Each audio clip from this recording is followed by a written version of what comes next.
Sistemet e artillerisë Cezar dhe Alçer janë kthyer në armët kryesore për ushtrinë ukrainase, duke i mundësuar sulme më efektive kundër forcave ruse.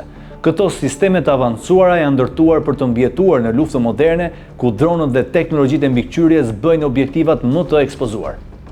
Cezar, me një rrezeveprimi deri në 25 milje, mund të lëshojë deri në 3 predha për 15 sekonda dhe të largohet vetëm brenda 40 sekondave. Archer, më i shpejt dhe më i sofistikuar, mund të lëshojë predha në vetëm 20 sekonda, duke goditur objektiva deri në 30 milje. Për më tepër përdor teknologjinë Barracuda për të reduktuar gjurmët e tij termike. Të dyja sistemet janë të njohura për taktikën gjuaj dhe të rriqu, duke u bërë një sfidë serioze për forcat ruse.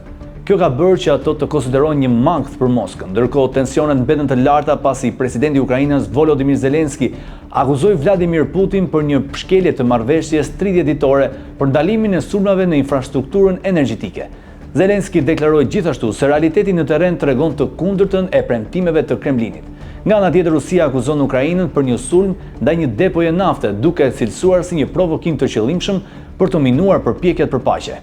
Ministria ruse e mbrojtjes pretendon se veprime të tilla janë kundërpërgjigje ndaj iniciativave diplomatike të Trump.